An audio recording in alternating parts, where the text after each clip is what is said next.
সপ্তম শ্রেণীর প্রিয় শিক্ষার্থীরা কেমন আছো তোমরা? আমি আশা করি সবাই সুস্থ আছো, নিরাপদে আছো। আমিও ভালো আছি। প্রথমে আমি আমার পরিচয় দিব। আমি অনুকূল কুমার মণ্ডল, সহকারী শিক্ষক, বেড়াচন্দ্র উচ্চ বিদ্যালয়, শরীয়তপুর সদর, শরীয়তপুর। তোমরা যারা আমার এই পাঠে অংশগ্রহণ করেছো তারা অনলাইন ক্লাসের ধারাবাহিকতায় আমি আজ তোমাদের অনুশীলনী 1.1-এর 5 নম্বর অঙ্ক সমাধান করে দেব।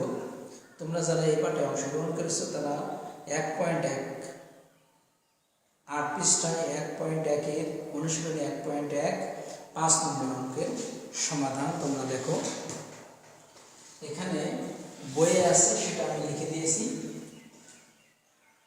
4639 থেকে কোনো ক্ষুদ্রতম সংখ্যা বিয়োগ করলে বিয়োগফল একটি পূর্ণবর্গ সংখ্যা হবে। তাহলে অঙ্কটা এরকম আছে। অঙ্কটা আমি লিখছি 4639। আচ্ছা, এটা কিভাবে করতে হবে? এটা ভাগের সাহায্যে বর্গমূল নির্ণয় করে দেখতে হবে। তাহলে আমি পূর্বের ক্লাসে বলেছিলাম যে ভাগের সাহায্যে বর্গমূল নির্ণয় করতে গেলে আমাকে জোড়ায় জোড়ায় বাদ দিতে হবে। ডান পাশ থেকে জোড়ায় জোড়ায় বাদ দিতে হবে। দিলাম, দেওয়ার পরে এখানে যে সংখ্যা গুণ করবো সেখানে এখানে সেই সংখ্যার সঙ্গে সেই সংখ্যা গুণ করতে হবে। তাহলে এখানে যদি আমি 1 2, এখানে তো 46, তাহলে 1 2 এগুলো প্রশ্নই আসে না।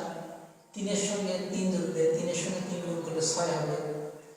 4 যদি দিই 4-এর সঙ্গে 4 গুণ করলে 16 হবে, কিন্তু এখানে আছে 46। যদি 5 দিই 5-এর সঙ্গে 5 গুণ করলে হবে 25, কিন্তু এখানে আছে 46। এখানে যদি 6 দিই 6-এর সঙ্গে 6 গুণ করলে 636, তাই না? আছে 46। আমি 7 দিয়ে দেখি, 7-এর সঙ্গে 7 গুণ করলে 7 7 49, কিন্তু আমার এখানে আছে 46। তাহলে আমার এখানে 6 দিতে হবে।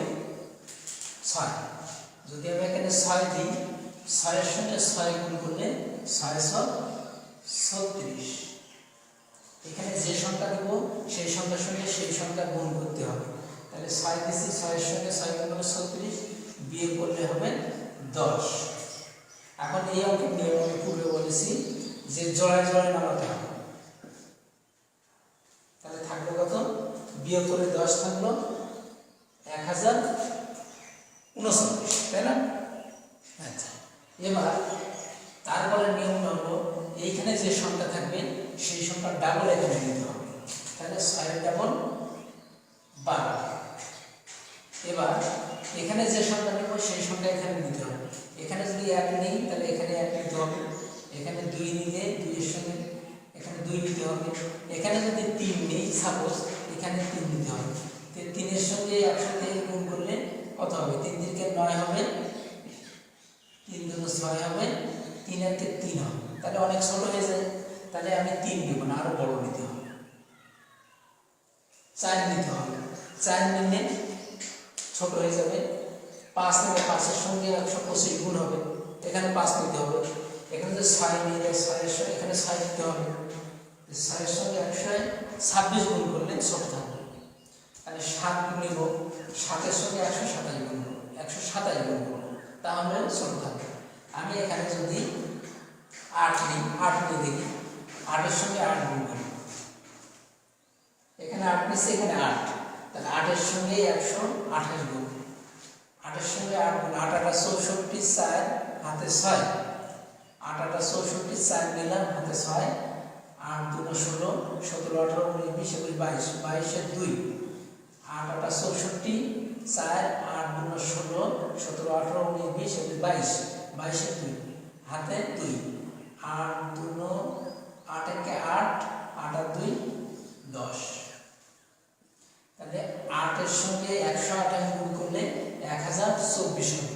আমি বিয়োগ করব, 4 আর কত হলে 9, 5 হলে 9, 2 আর কত হলে 3 1। তাহলে এখানে অবশিষ্ট 15 থেকে গেছে। এখন এখানে তাহলে আরেকবার বুঝাই যে ভাগের সাহায্যে বর্গমূল নির্ণয় করতে গেলে প্রথমে ডানে একটা দাগ দিতে হবে, তারপরে জোড়ায় জোড়ায় সংখ্যা বাদ দিতে হবে। এখানে যে সংখ্যা নেব, সেই সংখ্যার সঙ্গে সেই সংখ্যা গুণ করব। এখানে 6 নিয়েছি, 6 সঙ্গে 6 গুণ 36, বিয়োগ করেছি 10 থাকবে। এখানে জোড়ায় জোড়ায় নামাতে হবে, 39 নামাইছি। এখন এখানে 6 আছে, 6 এর ডাবল 12। এখানে 8 নিয়েছি, এই 8 এখানে, 8 এর সঙ্গে 128 গুণ করলে 1024 হবে। এবার 1049 এর থেকে 1024 বিয়োগ করলে 15। এখানে 4639 এর বর্গমূল ভাগের সাহায্যে নির্ণয় করতে গিয়ে 15 অবশিষ্ট থাকে। সুতরাং প্রদত্ত সংখ্যা থেকে 15 বাদ দিলে প্রাপ্ত সংখ্যাটি পূর্ণবর্গ সংখ্যা হবে।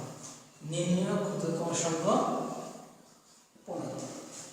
এখন এটা তোমাদেরকে বোঝার সুবিধার জন্য আমি বলছি, তোমরা খেয়াল করো।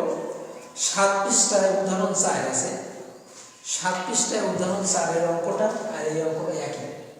এখানে যা যা লিখেছি আমি এখানে উদাহরণের সঙ্গে মিলিয়ে লিখছি যাতে তোমাদের বুঝতে সুবিধা হয়। 7 পৃষ্ঠায় উদাহরণ 4 নম্বর অঙ্ক আর অনুশীলনী 1.1 এর 5 নম্বর অঙ্ক সেম মিল করে আমি অঙ্কটা করে দিয়েছি। তাহলে তোমরা উদাহরণ 4 এই অঙ্কটা ফলো করবে, তাহলে এই অঙ্কটার সমাধান বুঝতে সক্ষম হবে। তাহলে সবাই সুস্থ থাকবে, নিরাপদ থাকবে। আজকের মতো ক্লাস এই পর্যন্ত। সবাইকে ধন্যবাদ, সবাই ভালো থাকবে।